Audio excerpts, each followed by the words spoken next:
After over 7 years of waiting, a disaster of a dev cycle leading to a cancellation, and an unexpected revival by the CEO of Hypixel, Hytale is finally here.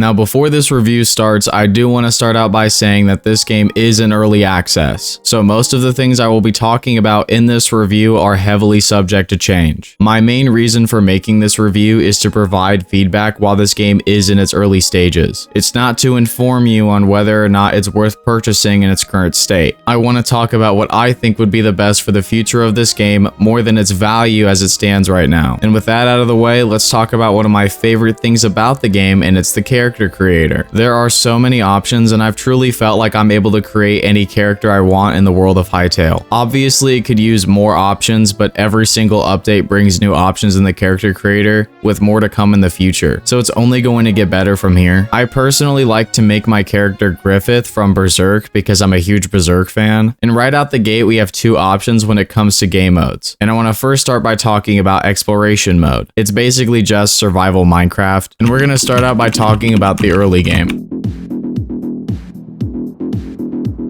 So you spawn in this cave, grab some rocks, sticks, and fiber, make some tools, get some wood and stone, and make your first workbench. You're basically stuck in zone 1, the starter zone. Your main goal here is to build a base, make a furnace, get a bed, get some storage, get copper and iron, smelt that copper and iron in order to make the other workbenches like the anvil, weapons workbench, and farmer's workbench. You then need to get started on basic farming, and then get fully suited in iron armor, tools, and a weapon of your choice. Those are the basic goals of the early game as of right now. I did skim over a few things like the fact you need to hunt animals for food, or how you need the kitchen for higher tier foods, or even how you have to go hunt and kill skeletons and twerks for materials, or the fact that you need to go to the Forgotten Temple ASAP to get started on obtaining memories. But that's the overall gist of what you'll be doing in the early game. And I think that frankly, the early game is quite solid. There are loads of dungeons and monsters in the cave, so you're not really bored. There's also a bunch of ores, so you're not strip mining like in Minecraft. It's pretty much just pure exploration, and I really do enjoy the early game. My only issue with the early game isn't really an issue with early game specifically. It's more about how if you don't start farming as soon as you possibly can, it's going to bite you in the ass later down the road, but I will get into those issues later in the video. And with that, let's move on to the mid game.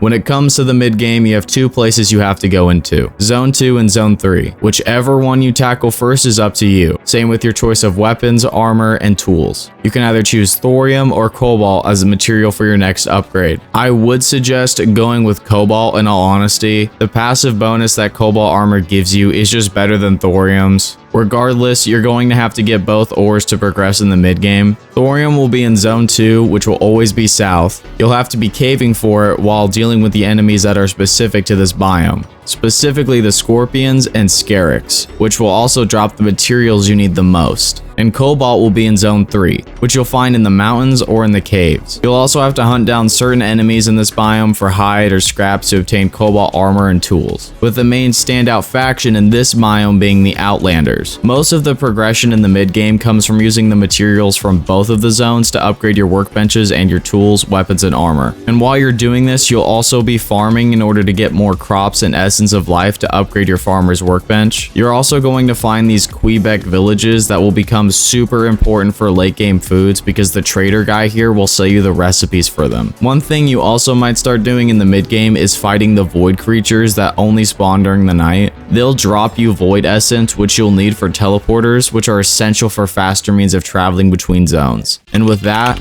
we move on to the late game. Late game progression is pretty much exactly the same as mid game. You're mainly going to try to find Zone 4, and there's no other way to put it besides that it's pretty much just hell. You'll encounter the hardest enemies in the game here without a doubt, as well as adamantite, which you'll need for the best armor, weapons, and tools in the game. I will say without a doubt this is my favorite zone in the game. I like how dark and destroyed everything is. The skeleton warriors and the spirit animals really sell this zone for me, and if you noticed in the earlier zones, the bottom of every zone are these lava caves that resemble Zone 4 a lot. However, the bottom of Zone 4 is completely different, and instead it's these beautiful jungle caves that actually house full-blown dinosaurs. In the current late game, you mainly want to max upgrade all the workbenches you have, including farming. You want to ensure you have the late game foods, and you also want to have full adamantite armor, tools, and weapons. And from here on, there's not really much to do. If you have all the memories in the game, you can do these raids, but none of the bosses are currently functional, so you don't really get much for doing them. You can actually get mithril ore, but you can't actually do anything with it yet because the other materials you need for the upgrades aren't obtainable. So with the entire survival progression covered, this is where we get into my progression problems. First off, farming takes way too long. It's absurd, and there's currently no real way to actually automate farming. They need to add like a sprinkler or something that auto waters plants at least. It costs a bunch of essence of life, and they're quite hard to get, so you'll end up having to set up an essence of life farm on top of a farm you need for normal crops so you can get eternal seeds so you can have infinite crops without having to constantly buy seeds for them.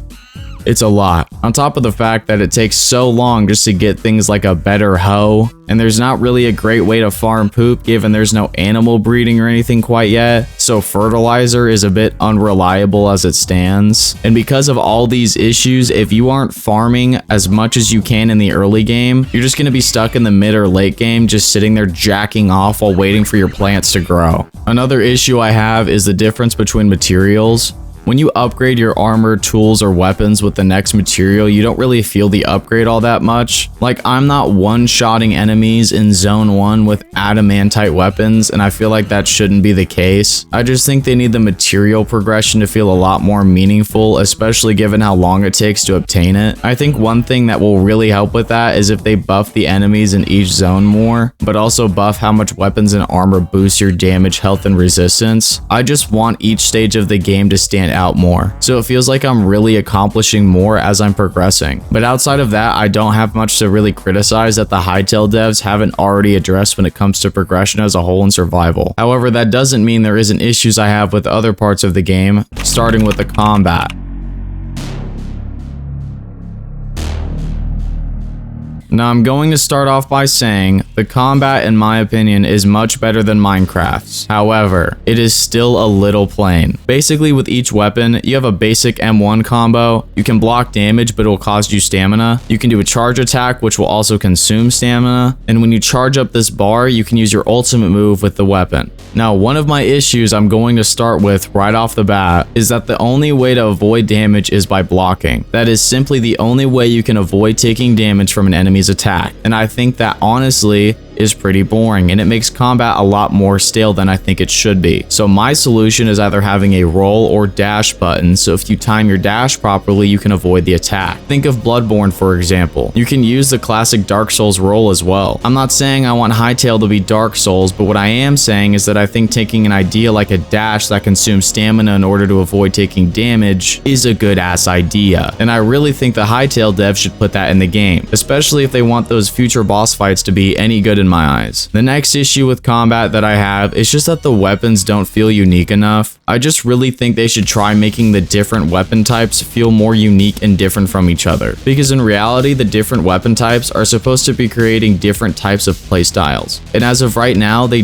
don't really do a good job of doing that. I also just want more weapon types. Like, I want katanas and greatswords to be added, I really do. And there's a katana you can get in creative mode, so just add it in the game, please. I also think that they should allow you to put different ultimate moves on different weapons. I think being able to customize and personalize a weapon like that is really cool. There's apparently going to be a skill tree or something like it being added in the future, so I hope that fixes some of these issues. Maybe there will even be a dash skill in that skill tree. I hope so, at least, because I still think combat needs a lot of work given how important it is in this game. The next combat idea I have is that we should be able to infuse our weapons with elemental damage. There are 5 elements in the game and corresponding gemstones that represent those elemental types, but they really have no use. So being able to infuse our weapons with elemental damage, I also think will go a long way in making weapons feel more unique and more like your own. And so far, at least, those are all of my problems with combat as it stands right now. I would have talked about my issues with traversal, however boats are being added in the next update.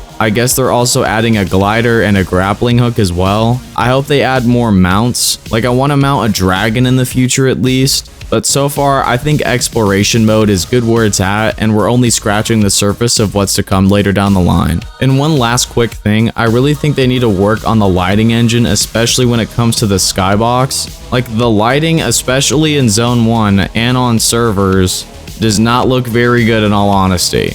Just looks kind of plain. That's honestly why I keep seeing some people say it looks like a mobile game, simply just because some of the lighting needs some improvement. Sometimes it looks immaculate like in the Forgotten Temple, but especially in Zone 1, like it looks really plain. So I hope Simon likes some of my ideas and they get implemented in the future. And now with my issues addressed when it comes to exploration mode, let's talk about creative mode.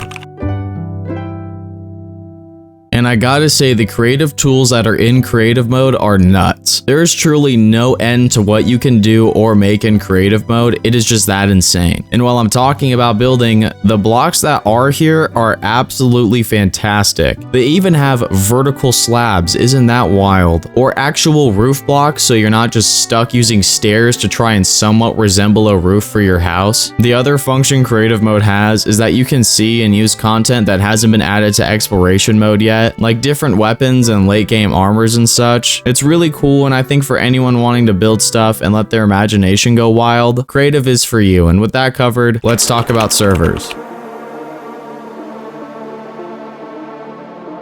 And this section is going to be ever shorter than the last because servers are really in their infancy right now. I think it's quite cool that if a server has mods on it, it will just auto install the mods for you so you don't have to worry about anything. I think that's super dope. There's only really a few servers that are even worth talking about, like this really cool parkour server that I love playing because the movement in this game is so dope. There's survival games and stuff, and CubeCraft is already here. It's with only one game mode, but hey, it works. I 100% see the potential though. I think servers are going to be absolutely incredible, especially modded servers. This is just one of those things that needs to be in the oven for a bit longer before there's a lot to talk about. But speaking of mods, let's talk about mod support as well.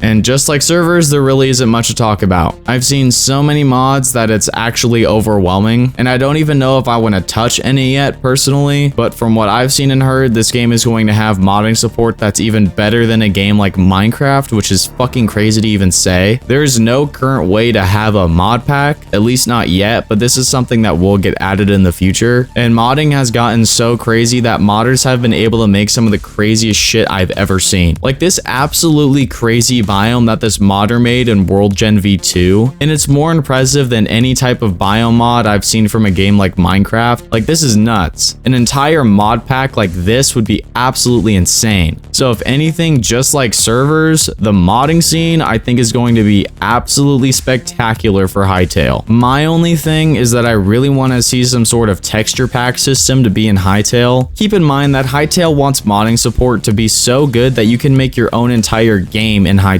So being locked to only one art style, I think negatively affects that more than anything else. Like having a super high futuristic tech style clash with Hytale's more fantasy art style looks like shit, to be honest. So I really hope they add the ability to have texture packs just to help give mod packs at least some of their own identity. And that's really all I have to say about modding at the moment. So I think it's time to have our conclusion. Hytale overall is a great game, even in the early access state that it's in. I have never played a game this polished in early access. It has an incredibly fun and enjoyable survival mode, incredible creative mode with limitless tools for builders, great character customization, great modding support and server support. However, it still needs a good amount of work, especially when it comes to its somewhat stale combat system, a tedious farming system, and while the modding and server support is great, there really hasn't been much done with that support at the moment. Modding and servers are still in their infancy right now, so it feels just a bit bare bones and directionless at the moment. I think the future of Hytale is incredibly bright, and with weekly updates that add a bunch to the game week to week, I have no reason to assume otherwise. Even though the 7-year wait was long and full of highs and lows, I'm happy we finally got this great game. But anyway, bye.